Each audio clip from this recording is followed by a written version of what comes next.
The mahogany conference table stretched endlessly before me, its polished surface reflecting the disapproving faces of my family. My father's voice cut through the silence like a blade.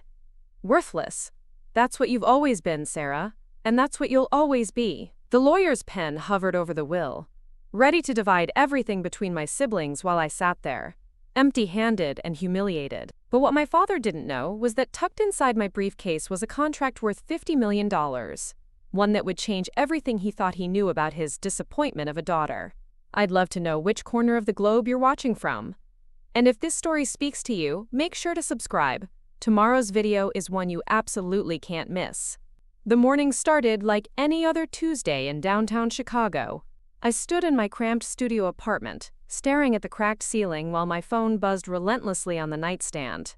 3 missed calls from my stepmother Linda, and 2 text messages that I already knew would be about the same thing. Dad's will reading scheduled for that afternoon. I'd been dreading this moment for weeks, ever since the funeral. Richard Montgomery, my father, had passed away suddenly from a heart attack at 68, leaving behind a tech empire worth hundreds of millions and a family that had spent the last decade treating me like an unwelcome guest at their dinner table. The irony wasn't lost on me. Here I was, Sarah Montgomery, the eldest child, living paycheck to paycheck in a neighborhood my siblings wouldn't be caught dead in, while they enjoyed the fruits of Dad's success from their mansions in Lincoln Park and Lake Forest. My younger brother Marcus had been groomed to take over Montgomery Industries since he was 16. My sister Jessica had married into old money and spent her days organizing charity galas and shopping on Michigan Avenue. Then there was me, the black sheep who'd dropped out of Northwestern's business program to pursue what my father had consistently called pipe dreams and foolish fantasies. The truth was more complicated than any of them knew, but I'd learned long ago that explaining myself to the Montgomery family was like trying to convince a brick wall to move. They'd made up their minds about me years ago, and nothing I said or did would change their perception. I pulled on my only decent black dress, the same one I'd worn to the funeral, and grabbed my worn leather briefcase. Inside, among the usual clutter of receipts and old business cards, sat a manila envelope that none of them suspected existed. The contents of that envelope represented 5 years of grinding work, sleepless nights, and a level of determination that would have shocked my father if he'd bothered to pay attention. The law offices of Peterson, Walsh and Associates occupied the 42nd floor of a gleaming downtown tower. I'd been there once before, years ago, when Dad had drawn up his first will. Back then, I'd still harbored hope that maybe, just maybe, he'd see something valuable in me. That hope had died a slow, painful death over the subsequent decade. The elevator ride to the 42nd floor felt like ascending to my own execution. My reflection in the polished steel doors showed a woman who looked older than her 32 years, with worry lines etched around green eyes that had once sparkled with ambition. My auburn hair was pulled back in a simple bun, and I wore minimal makeup, partly because I couldn't afford much, and partly because I'd learned that looking too put together around my family only invited more criticism. Linda was already seated when I entered the conference room, her perfectly coiffed blonde hair and diamond tennis bracelet catching the afternoon light streaming through the floor-to-ceiling windows. She offered me a tight smile that didn't reach her eyes, the kind of expression she'd perfected during her 15-year marriage to my father. "Sarah, honey," she said in her sugary southern accent, "I wasn't sure you'd make it. I know how busy you must be with your little projects." The condescension in her voice was as familiar as breathing. Linda had never worked a day in her life, having married my father when she was 25, and he was a widower with 3 young children. She'd spent the last decade and a half playing the role of the perfect trophy wife, while systematically poisoning my father's opinion of me. Marcus arrived next, striding into the room with the confidence of someone who'd never doubted his place in the world. At 29, he possessed the kind of natural charisma that made people want to follow him, combined with enough business acumen to actually deserve his position as heir apparent to Montgomery Industries. His tailored navy suit probably cost more than I made in 3 months, and his Rolex gleamed as he checked the time. "Traffic was murder," he said, settling into the chair across from me. "Had to leave the office early for this." He didn't acknowledge me directly, but I caught the brief look of pity that crossed his face. Marcus had always been the most sympathetic of my siblings, though that sympathy had never translated into actual support when I needed it most. Jessica swept in fashionably late, as usual, wearing a designer ensemble that screamed wealth and privilege. Her husband, Bradford Wellington III, followed behind her like a well-dressed shadow. Jessica had always been the beauty of the family, with platinum blonde hair and the kind of perfect features that looked airbrushed even in person. She'd used those looks to land Bradford, whose family fortune dated back to the Chicago fire and whose social connections had opened doors for her that talent alone never could. "Sorry we're late," Jessica said, not sounding sorry at all. "Had lunch with the Morrison sisters to discuss the hospital benefit." She glanced at me briefly, her blue eyes taking in my off-the-rack dress and scuffed shoes. "Sarah, how nice to see you."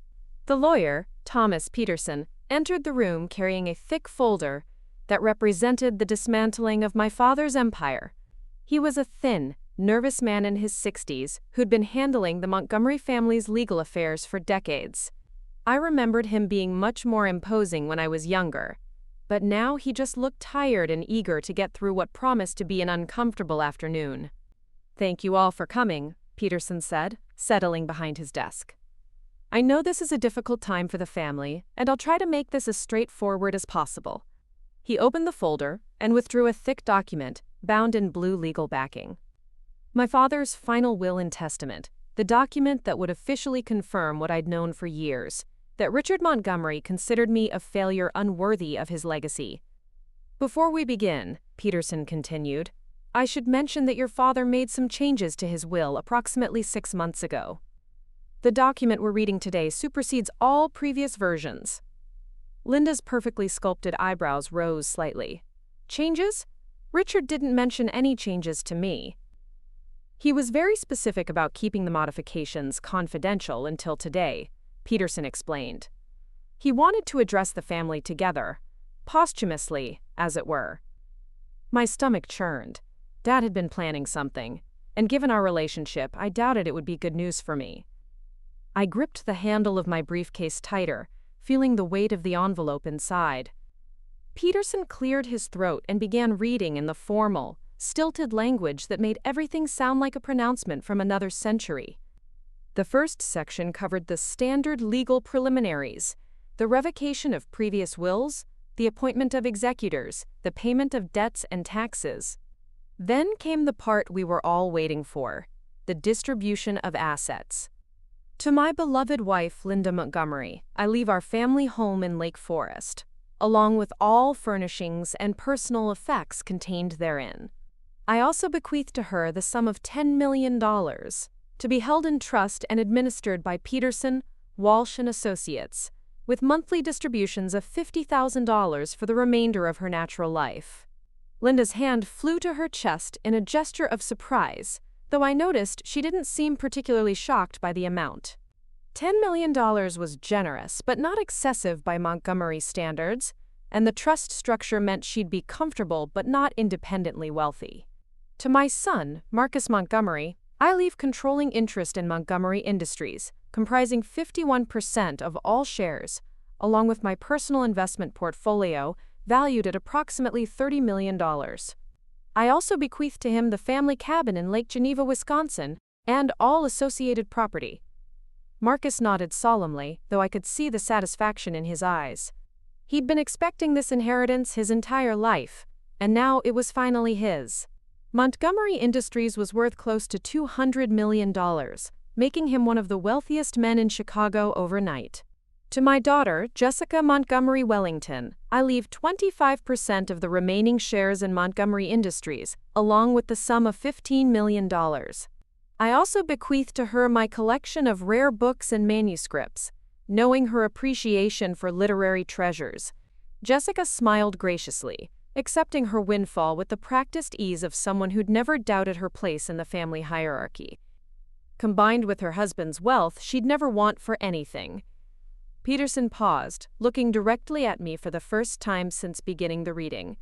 The silence stretched uncomfortably, and I could feel the weight of everyone's attention.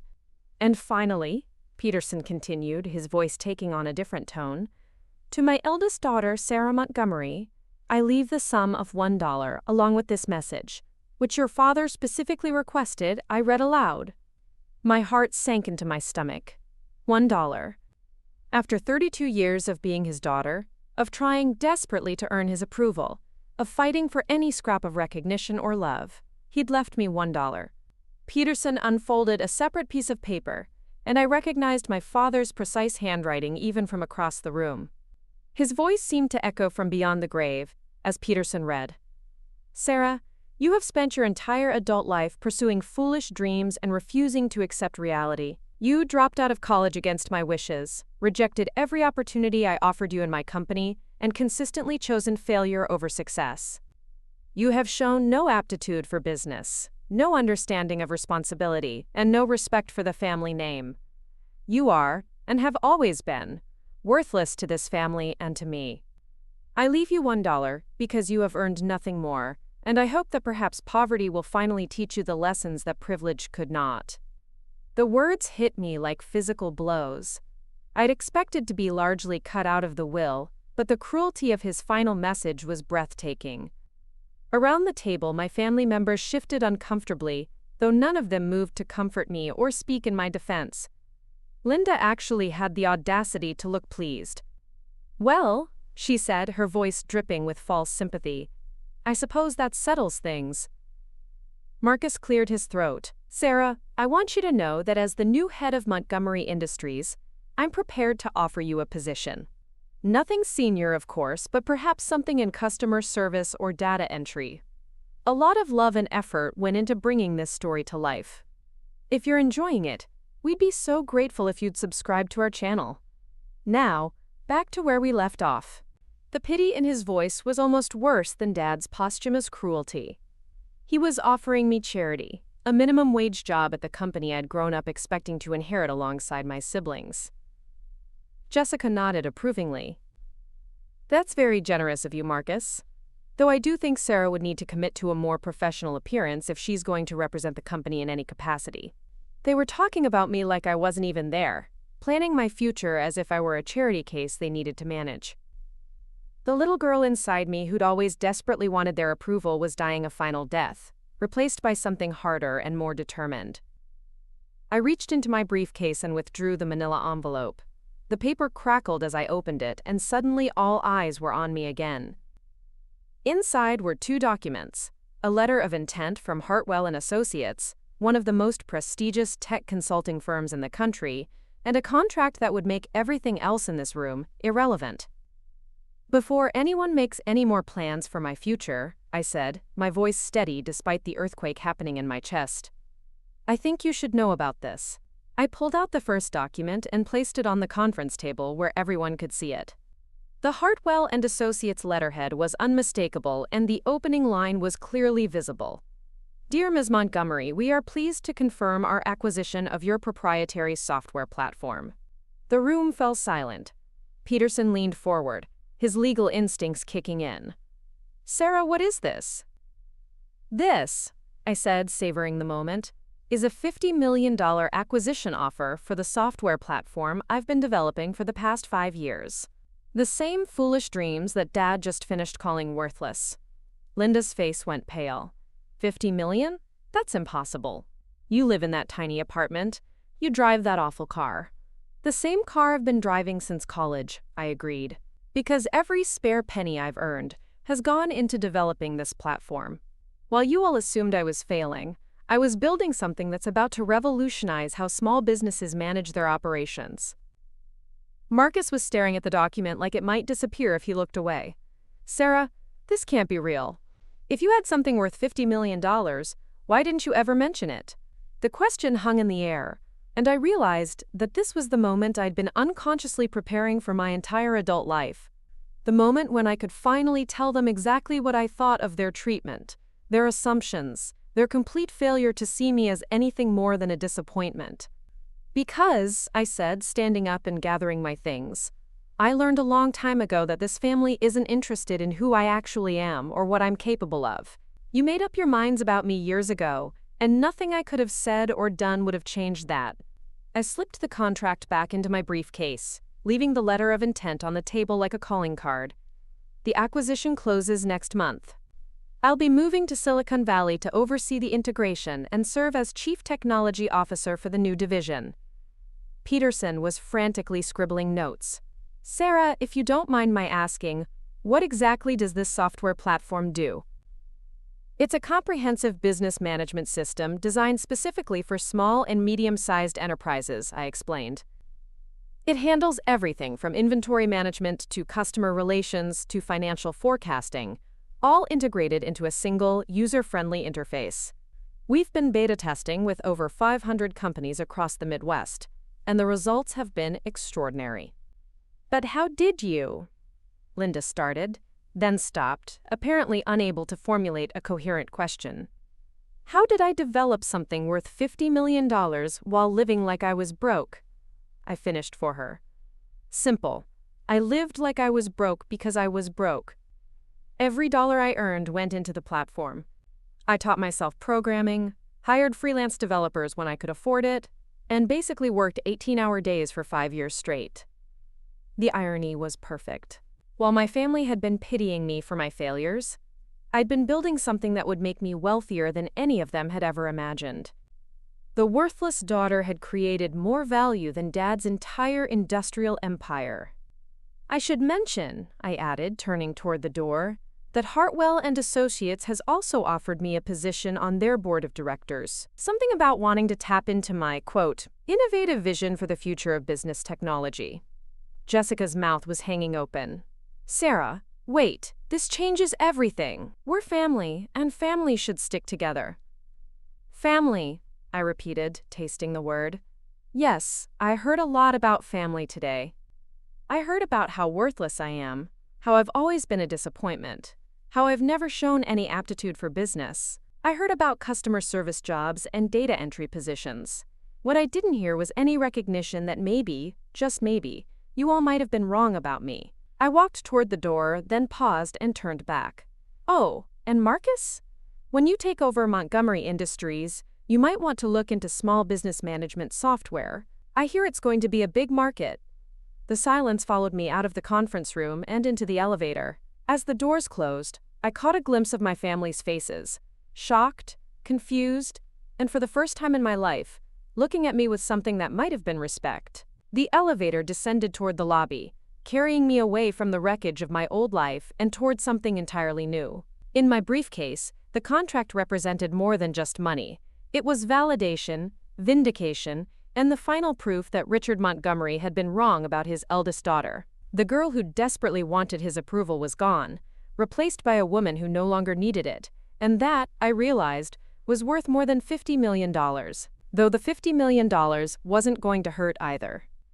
The Chicago skyline blurred past the taxi window as I rode back to my apartment, my mind reeling from what had just transpired. My phone had been buzzing non-stop since I'd left the law office.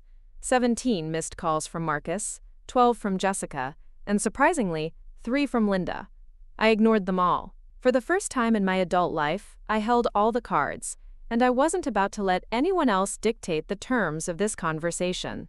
Back in my studio apartment, I poured myself a glass of wine, a cheap bottle I'd been saving for a special occasion, and spread the Hartwell and Associates paperwork across my tiny kitchen table. The contract was real, more real than anything else in my life had been for years. $50 million for Dataflow Solutions, the platform I'd coded line by line in this very apartment during countless sleepless nights. The journey to this moment had begun 5 years earlier, though I hadn't realized it at the time.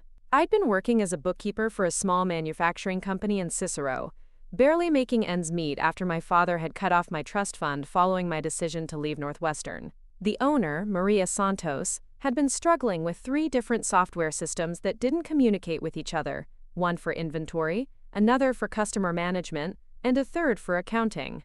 Every month, she'd spend days reconciling data between the systems, often finding discrepancies that took hours to resolve. There has to be a better way, she'd said one afternoon, watching me manually transfer data from one spreadsheet to another. These big companies, they have systems that do everything. Why can't someone make something like that for businesses like mine?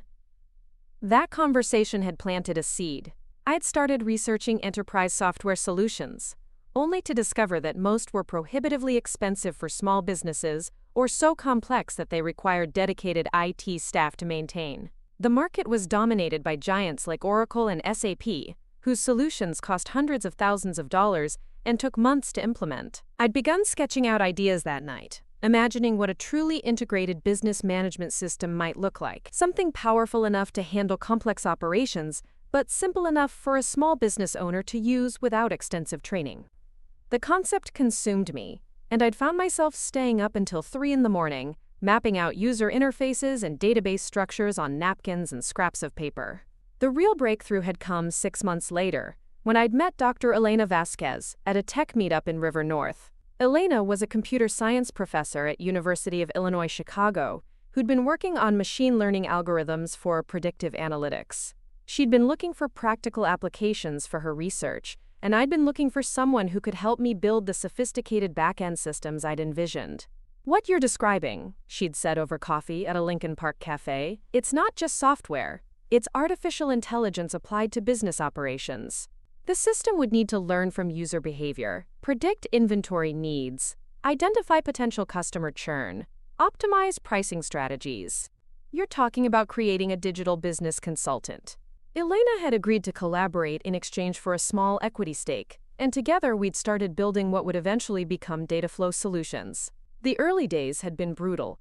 I'd been working my day job at the accounting firm, while spending every evening and weekend coding, testing, and refining the platform.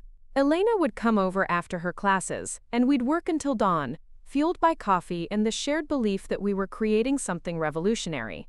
The first prototype had been clunky and limited, but it worked. We'd convinced Maria Santos to let us test it in her manufacturing business, and the results had been immediately apparent. Tasks that had previously taken her days were completed in hours. The system had identified inefficiencies in her supply chain that saved her thousands of dollars per month. Most importantly, it had given her real-time insights into her business that she'd never had before. Word had spread quickly through Chicago's small business community. Within a year, we'd had 50 companies using the platform, each paying a modest monthly subscription fee. The money had been enough to quit my day job and focus on Dataflow full-time, though I'd continued living like I was broke, pouring every dollar back into development and expansion. The technical challenges had been enormous. Creating a system that could adapt to different industries, from manufacturing to retail to professional services, required sophisticated algorithms and massive amounts of data processing power. I'd taught myself advanced programming languages, studied machine learning principles, and spent countless hours optimizing code for performance and scalability. Elena had been invaluable during this phase, contributing not just her technical expertise but also her connections in the academic world.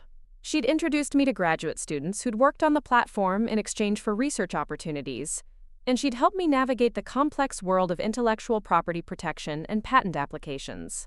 The breakthrough moment had come 18 months ago when Dataflow had been featured in a TechCrunch article about innovative small business solutions. The article had been picked up by other tech publications, and suddenly I'd been fielding calls from venture capitalists, enterprise software companies, and business publications, wanting to know more about the mysterious entrepreneur who'd built a comprehensive business management platform single-handedly. That's when Hartwell & Associates had first contacted me. They'd been looking to expand their technology consulting division and had identified Dataflow as exactly the kind of innovative solution their clients needed. The initial conversations had been promising, but the due diligence process had taken months. They'd wanted to examine every line of code, interview every beta customer, and analyze every aspect of the business model. The process had been exhausting and invasive, but it had also been validating. Team after team of experts had confirmed what I'd known all along, that Dataflow was genuinely revolutionary. The platform's ability to integrate seamlessly with existing business systems while providing artificial intelligence-powered insights was unprecedented in the small business market. 3 months ago, Hartwell's CEO, Robert Chen, had flown to Chicago specifically to meet with me. We'd spent an entire day walking through the platform's capabilities, discussing the market opportunity, and exploring how Dataflow could fit into Hartwell's broader strategic vision. "What you've built," Chen had said, "isn't just a software platform, it's the future of how small businesses will operate. The integration of AI, the intuitive user experience, the scalability, It's exactly what we've been looking for.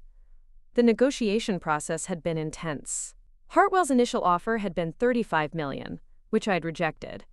They'd come back with $42 million, then $47 million. The final offer of $50 million had included not just the acquisition price, but also a significant equity stake in the new division, a seat on Hartwell's board of directors, and the position of chief technology officer with a salary that exceeded what my father had made at the height of his career.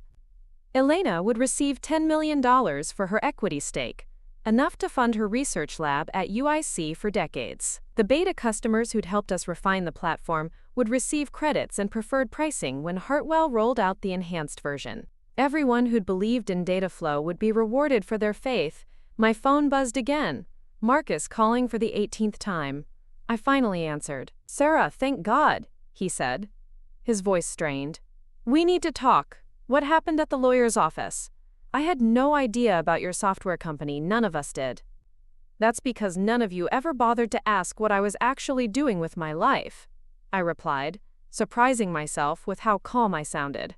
"You all assumed I was failing, so you never looked deeper. But $50 million, Sarah, that's more than most people see in a lifetime. How did you keep something like that secret?" I walked to my apartment window and looked out at the city skyline. In a few weeks, I'd be leaving Chicago for Silicon Valley, starting a new chapter of my life surrounded by people who valued innovation over inherited wealth. It wasn't a secret, Marcus. I just stopped trying to prove myself to a family that had already decided I was worthless. You want to know the truth? I've been happier these past 5 years than I ever was when I was trying to live up to Dad's expectations. Sarah, listen, what Dad said in that will. It was cruel. We all know that. But you have to understand, he was from a different generation. He didn't understand technology, didn't understand what you were building. He didn't understand because he never tried to understand. Remember when I first started working on data flow? I tried to explain it to him at Christmas dinner 3 years ago. He cut me off and started talking about how I needed to get a real job and stop wasting my time on computer games. Marcus was quiet for a moment. I remember that conversation. I thought he was probably right. I'm sorry, Sarah, I should have listened to you. You should have, I agreed, but you didn't. None of you did, and now it's too late to change that. It's not too late, Marcus said urgently. We're family. This doesn't have to change anything between us. It changes everything, I said. For the first time in my life, I don't need your approval or your acceptance. I don't need anything from any of you. Do you have any idea how liberating that feels? After I hung up, I sat in the quiet of my apartment, processing everything that had happened. Tomorrow, I'd need to start making practical arrangements, finding a place to live in California, organizing the move, preparing for the transition to my new role at Hartwell. But tonight I wanted to savor this moment of vindication. I opened my laptop and looked at the data flow dashboard, watching real-time data flow from the 500 businesses currently using the platform. Each data point represented a small business that was running more efficiently, making better decisions, and achieving greater success because of something I'd created. That impact would only grow once Hartwell's resources were behind the platform. The girl who desperately wanted her father's approval was gone, replaced by a woman who'd found her own path to success. Richard Montgomery had been wrong about many things, but he'd been especially wrong about his eldest daughter. I wasn't worthless. I was worth $50 million and counting. And the best part? This was just the beginning. The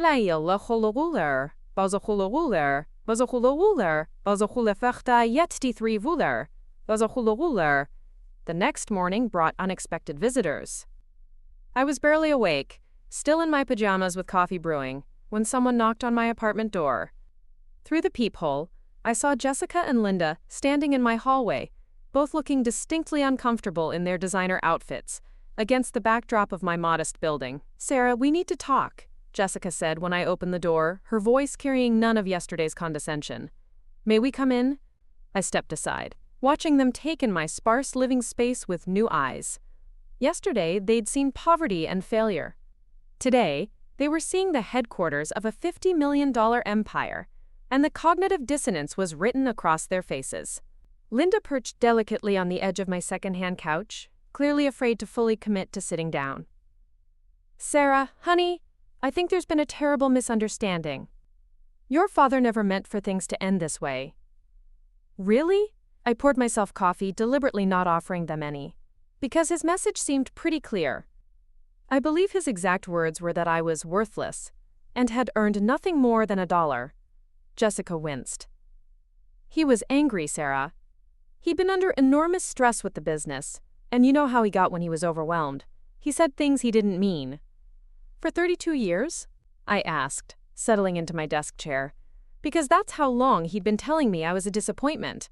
The reading wasn't an aberration. It was a summary.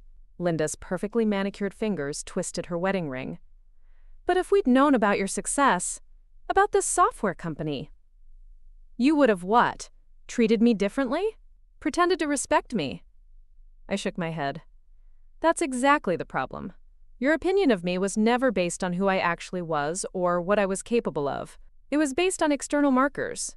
The car I drove, the apartment I lived in, the clothes I wore. That's not fair, Jessica protested. We're your family. We love you. Love? The word tasted bitter. Jessica, you introduced me to people as your struggling sister. You organized an intervention 2 years ago to convince me to give up my, quote, delusions and accept a receptionist job at Bradford's father's firm. That's not love. That's pity mixed with embarrassment. The truth was settling between us like dust, and none of us could pretend anymore. I'd spent years making excuses for their behavior, telling myself that they meant well, that they were just worried about me. But sitting here now, with the power dynamic completely shifted, I could see our relationship clearly for the first time. The real question, I continued, is why you're here now. What do you want from me? Linda's composure cracked slightly. We want to make this right. We're family, and family should support each other. I needed support 5 years ago when I was living on ramen noodles and coffee, working 18-hour days to build something meaningful. I needed support 3 years ago when I tried to explain my work to Dad and he dismissed it as worthless. I needed support last year when I was burning out from stress and couldn't afford to take a single day off. Jessica's eyes filled with tears. We didn't know. You didn't know because you didn't ask. You assumed, judged, and dismissed. The difference is that now I don't need your support anymore. My phone rang Drive. Elena Vasquez, calling from the university. I'd been expecting her call. She'd probably seen the news coverage from yesterday's will-reading drama, which had somehow leaked to the Chicago Tribune's business section. Sarah, congratulations. Elena's voice was warm with genuine excitement. I saw the Tribune article about the acquisition. $50 million. We did it. We actually did it. We definitely did, I agreed, smiling for the first time since my unexpected visitors had arrived. Are you ready to become a multimillionaire, Dr. Vasquez? Ready? I've been ready since the day we debugged that inventory algorithm at 3 in the morning. Though I have to admit, the timing is perfect. The university just approved my proposal for the Advanced AI Research Lab, and now I'll actually be able to fund it properly. Elena's enthusiasm was infectious. She'd been the one person who'd believed in data flow from the beginning, who'd seen its potential when it was nothing more than sketches on napkins and late-night coding sessions. She'd never once questioned whether we were chasing an impossible dream. I'll be flying out to San Francisco next week to meet with the Hartwell team, I told her. Want to come with me? They're going to want to meet the genius behind the predictive analytics engine. Absolutely. I can't wait to see what they're planning for the next phase of development. After I hung up, the contrast between Elena's reaction and my family's behavior became even more stark. Elena had celebrated my success without reservation, had been proud of what we'd accomplished together. My family, on the other hand, had spent the morning trying to figure out how to benefit from my achievement. Who was that? Linda asked, her voice carefully neutral. My business partner, Dr. Elena Vasquez.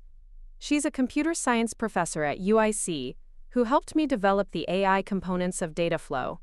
She's about to receive $10 million for her equity stake.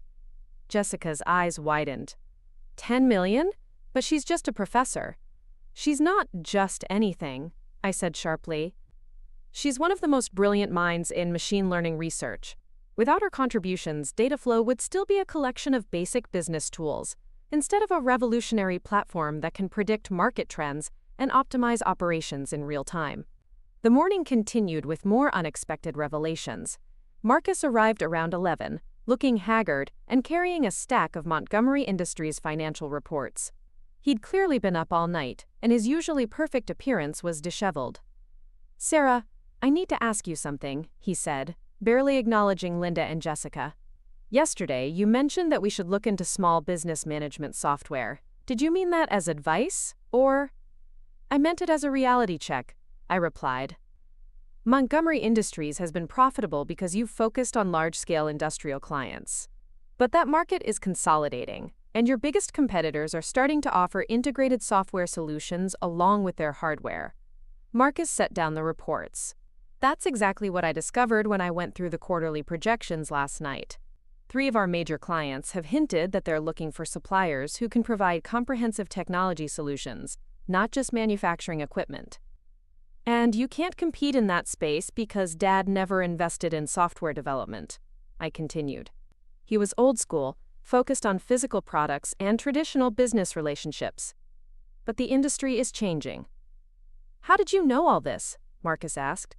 "You haven't been involved with the company for years." "I've been studying the market for 5 years while developing data flow. I understand how businesses operate, what they need, and where the industry is heading.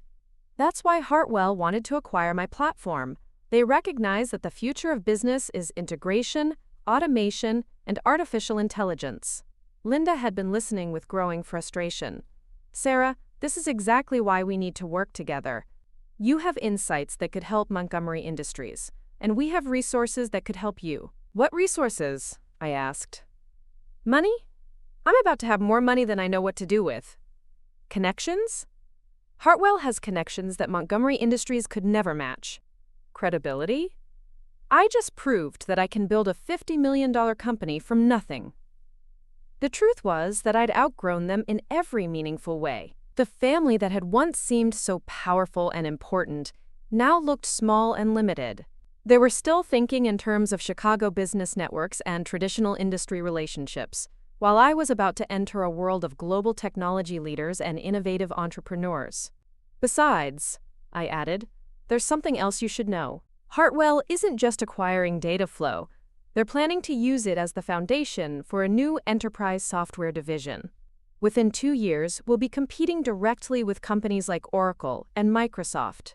We'll be offering solutions that make Montgomery Industries' current technology partnerships look primitive." Marcus's face went pale. "Are you saying that your software could replace the systems our clients currently use?" "I'm saying that Dataflow's enterprise version will be more sophisticated, more affordable, and more user-friendly than anything currently available in the market. And yes, that includes the systems your clients use to manage their operations." The implications were staggering. Not only had I built something valuable enough to make me independently wealthy, but I'd also positioned myself to disrupt the very industry that had supported my family's fortune for decades. Jessica finally found her voice. "Sarah, you can't compete against us, we're your family." "I'm not competing against you," I corrected. "I'm competing in a completely different league. Montgomery Industries makes industrial equipment. Dataflow revolutionizes how businesses operate. The two aren't even comparable." By the time my family finally left that afternoon, the power dynamic had shifted completely. They'd come to my apartment thinking they could manage the situation, perhaps convince me to share my windfall, or at least maintain some semblance of family unity. Instead, they'd discovered that I'd not only escaped their influence, but had also positioned myself to fundamentally change the business landscape they'd always dominated. That evening, I sat alone in my apartment, looking out at the Chicago skyline, one of the last times I'd see it from this window. In 2 weeks, I'd be living in Silicon Valley, surrounded by people who understood that innovation was more valuable than inheritance, that vision was more important than connections, and that the future belonged to those who could create it rather than those who inherited it. My phone buzzed with a text from Robert Chen at Hartwell. "Sarah, the board is thrilled about the acquisition. We're planning a major announcement next week, and TechCrunch wants to do a cover story on Dataflow's development. Are you ready to become famous?" I smiled, typing back, "I've been ready for 5 years." The girl who desperately wanted her father's approval was gone forever. In her place, was a woman who'd built her own empire, on her own terms, with her own vision of what success looked like. And that woman was just getting started. 2 weeks later, I stood in the Hartwell & Associates headquarters in Palo Alto, looking out at the sprawling Silicon Valley landscape through floor-to-ceiling windows. The building buzzed with an energy I'd never experienced in Chicago's traditional business environment. Engineers in hoodies collaborating with executives in Italian suits, whiteboards covered with complex algorithms and market projections, the constant hum of innovation driving every conversation. Robert Chen appeared beside me, carrying 2 cups of coffee from the company's artisanal espresso bar. "Nervous about the press conference?" he asked, handing me one of the cups. "Excited," I corrected. "I've been preparing for this moment my entire adult life, even when I didn't realize it." The TechCrunch cover story had hit the internet 3 days earlier, featuring a photo of me standing next to a massive screen displaying Dataflow's user interface. The headline read, "The Stealth Entrepreneur: How Sarah Montgomery Built a $50 million Platform in Secret While Her Family Thought She Was Failing." The article had generated over 2 million views and sparked hundreds of conversations across social media about hidden talent, family dynamics, and the democratization of technology entrepreneurship. My phone had been ringing constantly.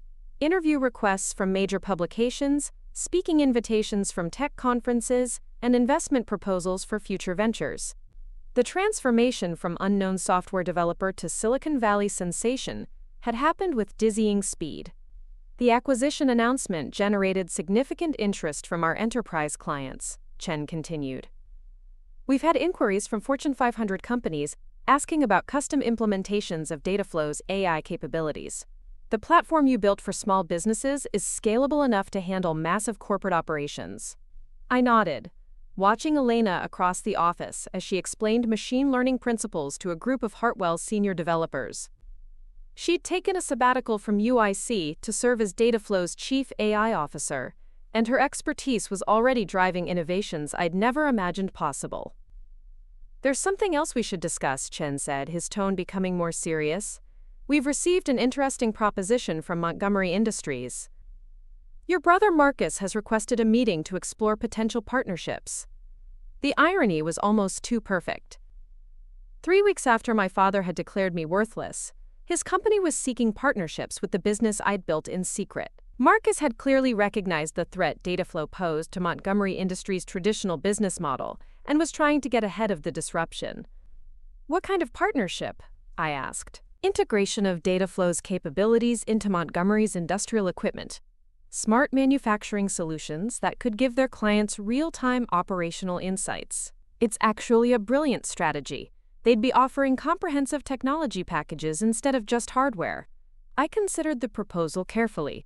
Marcus had always been the most competent of my siblings when it came to business strategy, and this move demonstrated that he understood the changing landscape better than I'd given him credit for. "Schedule the meeting," I decided, "but make it clear that any partnership would be on Hartwell's terms, not Montgomery's." The press conference that afternoon was unlike anything I'd experienced. The Hartwell auditorium was packed with technology journalists, industry analysts, and potential clients. Camera crews from major tech publications lined the walls, and the audience included executives from companies I'd only read about in business magazines. Chen introduced me as one of the most innovative minds in business technology, and for the first time in my life I felt the weight of genuine professional respect. The questions came rapid fire. How had I identified the market opportunity? What technological breakthroughs had made Dataflow possible? What were my plans for the platform's future development? I answered each question with confidence born from years of deep technical knowledge and practical experience. I explained how artificial intelligence could transform small business operations, demonstrated Dataflow's predictive capabilities in real time, and outlined our vision for the next generation of integrated business management systems. During the Q&A session, a reporter from Forbes asked the question I'd been expecting. "Ms. Montgomery, your family owns a significant industrial business in Chicago. Did they provide any support or investment for Dataflow's development?" The audience fell silent, waiting for my response. This was the moment when I could either take the diplomatic route or tell the truth about how I'd built my company without any family support. My family had no involvement in Dataflow's development, I said clearly. They were unaware of the project until the acquisition was announced. I built this platform entirely through my own resources and the collaboration of brilliant partners like Dr. Elena Vasquez. The follow-up question was inevitable. Was that by choice, or did your family decline to support the venture? I paused, thinking about my father's posthumous message calling me worthless, about years of dismissive comments and missed opportunities for connection. Then I thought about the small business owners who were already transforming their operations with Dataflow, about the innovation we were unleashing, about the future we were building. Sometimes the best motivation comes from having to prove yourself entirely on your own merits, I said finally. Building Dataflow without external support taught me that innovation doesn't require permission or approval. It requires vision, persistence, and the courage to pursue ideas that others might not understand. The applause that followed was genuine and sustained. Later, several audience members approached me with their own stories of building companies despite skepticism from family or colleagues. I realized that my experience wasn't unique. Many entrepreneurs had faced similar challenges and found strength in self-reliance. That evening, Hartwell hosted a celebration dinner at an exclusive Palo Alto restaurant.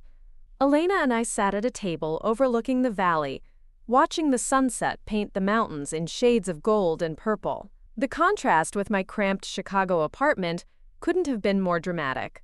Do you ever wonder what would have happened if your family had supported Dataflow from the beginning? Elena asked, raising her glass of champagne.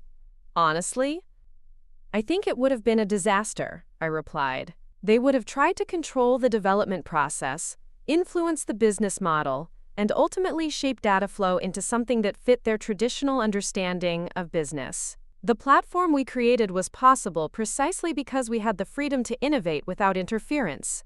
Elena smiled.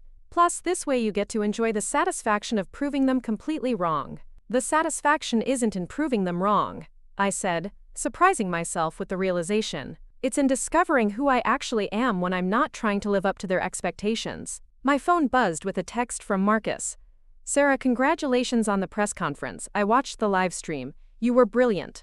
Can we schedule that partnership meeting soon? I think Montgomery Industries could learn a lot from your approach. The message was respectful, professional, and completely different from how he'd communicated with me throughout our lives. Success had changed the dynamic entirely, not just because of the money, but because I'd proven my competence in a way that couldn't be dismissed or minimized. I showed the message to Elena. Your brother's finally taking you seriously. It's too late for that to matter the way it once would have, I replied. 5 years ago, recognition from Marcus would have meant everything to me. Now it's just pleasant. The next morning brought news that would have seemed impossible just a month earlier. The Chicago Tribune's business section featured a front-page story about Dataflow's acquisition, with a sidebar article titled, "Montgomery Industries Seeks Tech Partnerships to Stay Competitive." The article quoted Marcus extensively about the changing industrial landscape and the need for traditional manufacturers to embrace artificial intelligence and integrated software solutions. What struck me most was that he never mentioned our family relationship. He spoke about me professionally, referring to Sarah Montgomery's innovative platform and Dataflow's revolutionary approach to business management. The personal history, the family drama, the years of dismissive treatment, none of it appeared in his public statements. I realized that Marcus had learned something important. Our professional relationship would succeed or fail based entirely on business merits, not family obligations. That understanding represented growth on his part and vindication of my long-held belief that competence should be the only measure that mattered. The partnership meeting took place the following week in Hartwell's main conference room. Marcus arrived with Montgomery Industries' CFO and head of technology development, while I was accompanied by Chen and Elena. The discussion was purely professional. No references to family history, no attempts to leverage personal relationships. Marcus presented a compelling case for integration between Dataflow's software capabilities and Montgomery's industrial equipment. Smart factories equipped with AI-powered management systems could revolutionize manufacturing efficiency, reduce operational costs, and provide unprecedented insights into production processes. The market opportunity is enormous, Marcus explained, pointing to projections on his presentation screen. Manufacturing companies are desperate for solutions that can optimize their operations without requiring massive IT infrastructure investments. Elena leaned forward, intrigued by the technical challenges. The integration would require custom algorithms for different types of industrial equipment. We'd essentially be creating specialized AI assistants for manufacturing processes. Exactly, Marcus replied. And Montgomery Industries has relationships with hundreds of potential clients who would implement these solutions immediately. I found myself genuinely impressed by his presentation. This was Marcus at his best. Strategic, innovative, and focused on creating value, rather than protecting existing market positions. He'd recognized that the future belonged to companies that could adapt and evolve, not those that simply defended traditional business models. The partnership makes sense, I said finally. But it would need to be structured as a technology licensing agreement, with Hartwell maintaining control over the software development and Montgomery handling hardware integration and client relationships. Marcus nodded. That's exactly what we were hoping for. We want to leverage your expertise, not control it. The negotiations continued for several hours, covering technical specifications, revenue sharing, and implementation timelines. By the end of the meeting, we'd outlined a partnership that could generate hundreds of millions of dollars in revenue, while establishing both companies as leaders in the smart manufacturing space.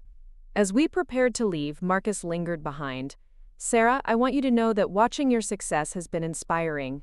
You built something extraordinary, and you did it entirely on your own terms.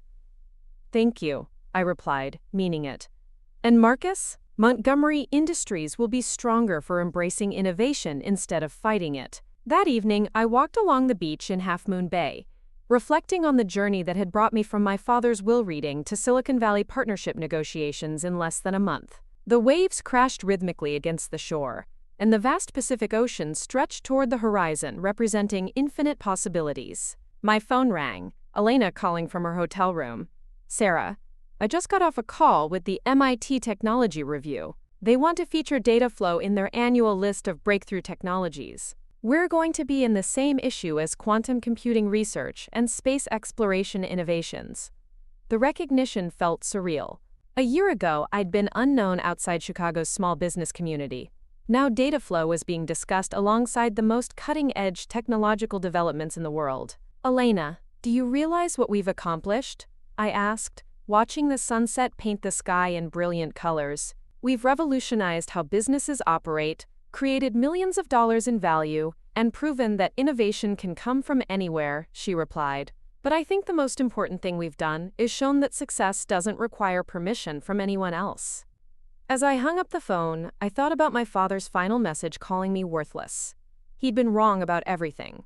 My capabilities, my potential, my value to the world. But in a strange way, his rejection had been a gift. It had forced me to find my own path, to build something meaningful without external validation, and to discover strength I never knew I possessed. The girl who desperately wanted her father's approval was gone forever, replaced by a woman who'd created her own definition of success. The $50 million contract had been just the beginning. Dataflow would continue growing, innovating, and transforming how businesses operated around the world. Standing on that California beach, watching the sun disappear into the Pacific, I finally understood what true freedom felt like. I'd built an empire, earned respect, and proven my worth to the world. But most importantly, I'd proven it to myself.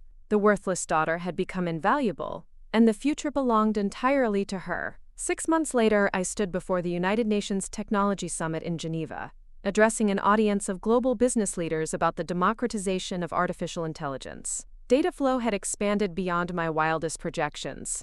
We now served over 50,000 businesses across 37 countries, with localized versions supporting 12 different languages. The UN had invited me to speak about how technology could bridge economic gaps between developed and developing nations. Small businesses in rural Kenya were using Dataflow to optimize their supply chains, while family-owned manufacturers in Vietnam had increased their efficiency by 40% using our predictive analytics tools. Technology should be an equalizer, not a divider, I told the assembly, looking out at delegates from nearly 200 countries. When we designed Dataflow, we believed that every business owner deserves access to the same sophisticated tools that Fortune 500 companies use. Artificial intelligence shouldn't be a luxury. It should be a fundamental resource for economic empowerment. The applause that followed reminded me of that first press conference in Palo Alto, but the stakes were infinitely higher now. We weren't just talking about software sales or market disruption. We were discussing how technology could reshape global economic opportunities. After my presentation, I was approached by Dr. Amara Okafor, Nigeria's Minister of Technology and Innovation. Ms. Montgomery, your platform has transformed thousands of businesses in Lagos and Abuja. We'd like to discuss a government partnership to expand Dataflow's reach throughout West Africa. These conversations had become routine. Government officials from Brazil, India, Indonesia, and South Africa had all approached Hartwell about implementing Dataflow as part of their small business development initiatives. What had started as a solution for Maria Santos's manufacturing problems in Cicero was now influencing economic policy on multiple continents.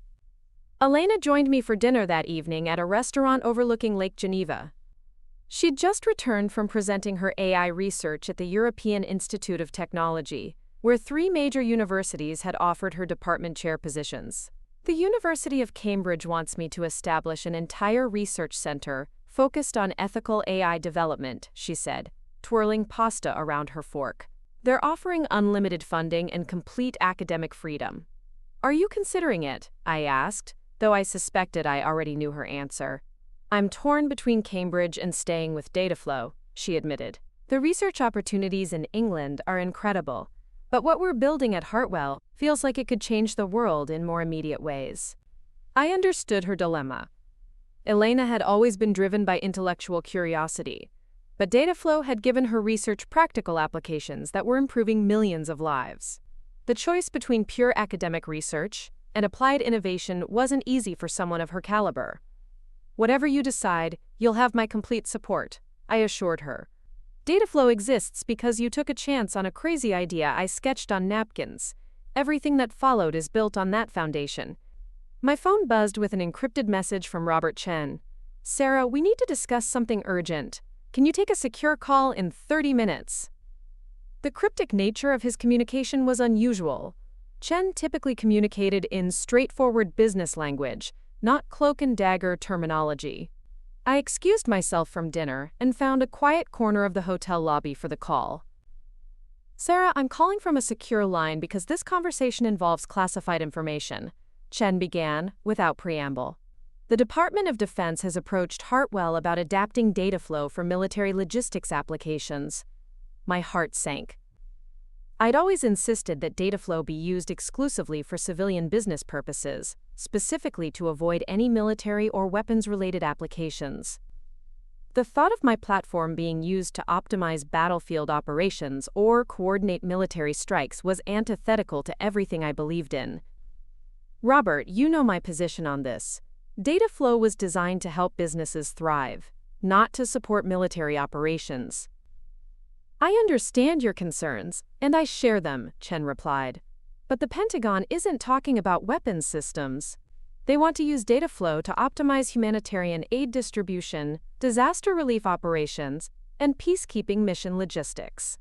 They claim it could save thousands of lives by ensuring that medical supplies, food, and clean water reach crisis zones more efficiently. The ethical complexity of the situation was staggering.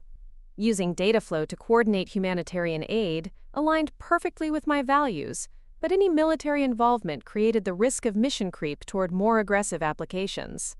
What kind of oversight would we have? I asked. Complete transparency.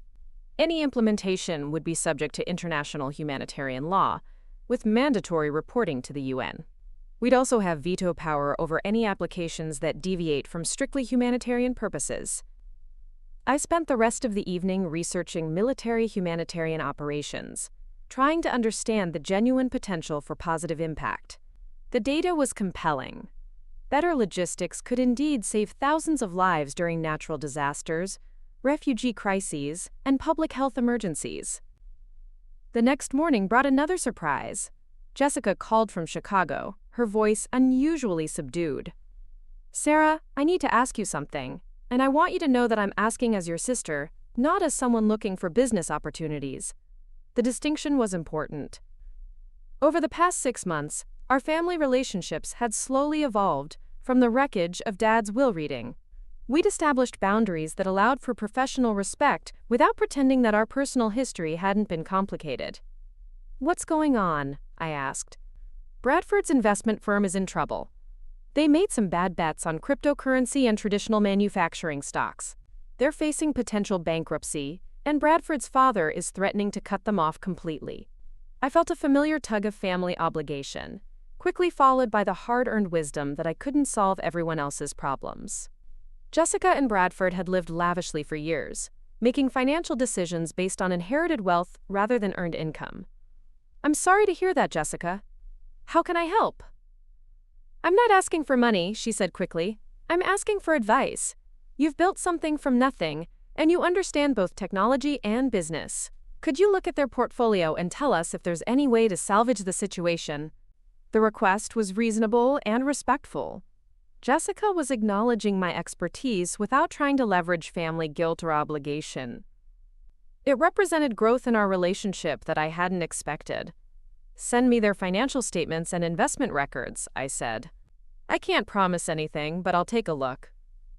Later that day, Marcus called with news about the Montgomery Industries partnership.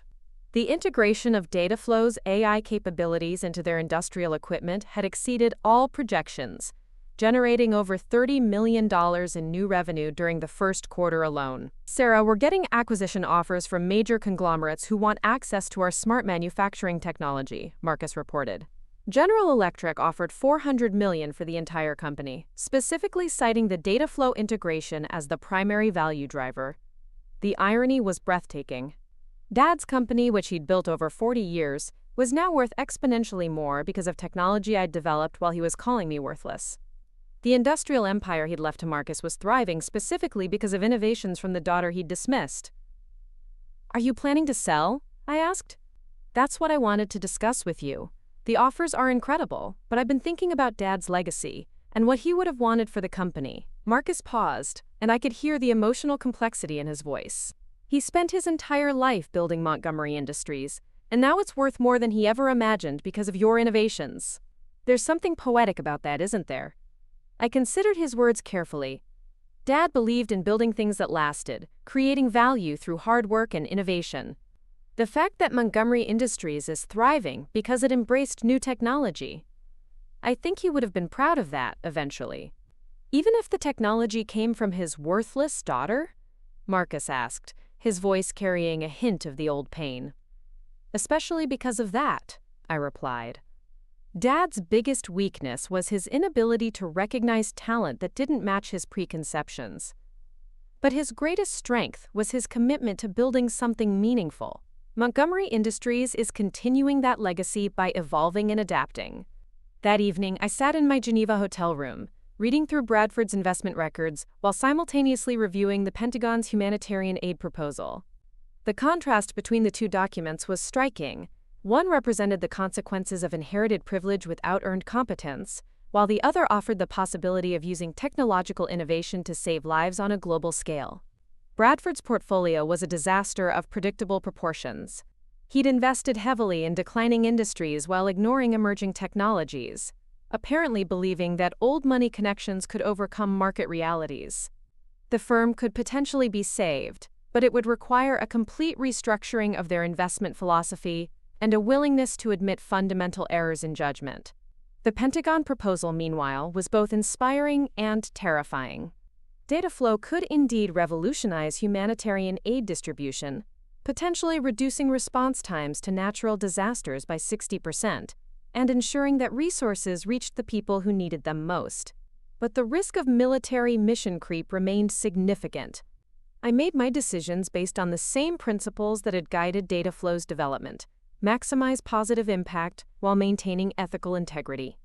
For Bradford's firm, I drafted a comprehensive analysis showing how they could pivot towards sustainable technology investments while dramatically reducing their risk exposure. The path forward existed, but it would require humility and hard work, qualities that inherited wealth rarely fostered. For the Pentagon proposal, I agreed to a limited pilot program focused exclusively on disaster relief operations, with ironclad legal safeguards preventing any expansion into military applications. Elena would oversee the ethical compliance aspects, ensuring that data flow remained true to its civilian mission.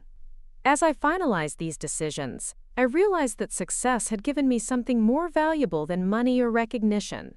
It had given me the power to shape how my innovations were used in the world. The girl who'd once desperately wanted her father's approval had become a woman who could influence global policy and economic development. The transformation was complete, but the journey was just beginning. Data flow would continue evolving, expanding its positive impact while navigating the complex ethical challenges of powerful technology. And I would continue proving, every single day, that worth isn't inherited. It's created through vision, determination, and the courage to build something meaningful. The future remained unwritten, vast with possibility, and entirely mine to shape. 3 days later, I received a call that would have seemed impossible just 7 months earlier. Linda was on the line, but her voice carried none of its usual artificial sweetness. "Sarah, I owe you an apology," she said without preamble. "Not just for the will reading, but for 15 years of treating you like a burden instead of recognizing your potential." I was speechless. Linda had never apologized for anything in the decade and a half I'd known her. She'd perfected the art of passive-aggressive criticism disguised as concern, but genuine accountability was entirely foreign to her vocabulary. "What brought this on?" I asked, genuinely curious about her sudden change of heart. "I've been watching the news coverage of your success, reading the articles about Dataflow's global impact. Yesterday I saw a documentary about small businesses in Bangladesh using your platform to connect with international markets. There was a woman there, about my age, who said Dataflow had allowed her textile cooperative to support 300 families. Linda paused, and I could hear her struggling with emotions she rarely acknowledged. "I realized that while I was judging you for your apartment and your car, you were building something that was changing lives around the world. Your father and I, we were so focused on appearances that we completely missed substance." The admission was more honest than anything Linda had ever shared with me. For the first time, I heard genuine remorse in her voice rather than calculated manipulation. "Linda, I appreciate you saying that. It means more than you might realize. There's something else," she continued. "I found some papers in Richard's study, notes he'd written about you over the years. He kept track of everything you were doing, even when he pretended not to care. He knew about your bookkeeping job, your night classes in programming, even your early attempts to develop business software." My heart stopped. He knew? He knew, and he was proud, but he was too stubborn to admit he'd been wrong about your choices. The notes show that he'd been planning to reach out to you, to try to repair the relationship. The heart attack happened before he got the chance. The revelation shattered something inside me that I'd thought was already broken. My father had been watching my progress, documenting my journey, perhaps even rooting for my success while maintaining his facade of disappointment. The cruelty of his final message took on a different dimension. Maybe it had been his way of ensuring I never stopped trying to prove him wrong. "Why are you telling me this now?" I asked, my voice barely steady. "Because you deserve to know that your father's love was complicated, but it was real. And because I needed you to understand that some of us are capable of growth, even when it comes late." After the call ended, I sat in my hotel room overlooking Lake Geneva, processing this final piece of the puzzle that had defined my relationship with my family. My father's posthumous cruelty had been the catalyst for everything that followed, but knowing that he'd secretly tracked my progress added layers of complexity to the narrative I'd constructed about our relationship. That evening, Elena and I walked through Geneva's old town, discussing her decision about the Cambridge opportunity. The medieval streets and ancient architecture provided a stark contrast to the cutting-edge technology that now defined our lives. "I've decided to split my time," she announced. 6 months at Cambridge developing theoretical frameworks. 6 months with Dataflow implementing practical applications. The best of both worlds. "That's brilliant," I said, meaning it. "The academic research will inform our innovations, and the real-world applications will validate the theory." As we stopped at a cafe overlooking the Rhone River, Elena asked the question that had been haunting me since Linda's call. "Do you think knowing about your father's hidden notes changes anything?" I considered the question carefully, watching the river flow toward distant mountains. It changes my understanding of him, but it doesn't change what I've accomplished. I built Dataflow to prove my worth to myself, not to him. His approval, even posthumously, is just a footnote to my own story. The truth was that I'd already made peace with my father's rejection. His secret pride, if that's what Linda had discovered, was gratifying, but not essential. I'd found my validation in the small business owners whose lives Dataflow had improved, in the partnerships that were reshaping entire industries, in the knowledge that I'd created something meaningful entirely through my own efforts. Besides, I added, smiling at Elena, the best revenge really was living well. And we've definitely accomplished that. The next morning brought news that perfectly encapsulated how completely my life had transformed. Forbes had named me to their list of most powerful women in technology, ranking me alongside CEOs of major corporations and pioneering researchers whose work was reshaping entire fields. The accompanying article described my journey from overlooked family member to global technology leader, emphasizing how Dataflow's success had proven that innovation could emerge from unexpected places. The photograph showed me in Hartwell's main conference room, surrounded by the team that had helped bring my vision to life. Reading the article, I realized that the girl who'd sat in that law office 7 months ago, hearing herself called worthless, was completely gone. In her place was a woman who'd not only proven her value, but had redefined what success looked like on her own terms. The future stretched ahead, full of challenges and opportunities I couldn't yet imagine. Dataflow would continue evolving, touching more lives and opening new possibilities for entrepreneurs around the world. And I would continue building, creating, and proving that the most powerful word in any language is possible. Looking for more? We've got 2 amazing stories ready for you right on screen. If this one touched you, these are absolutely worth your time. Click to watch them now. And hey, subscribe and hit that bell to never miss our latest uploads.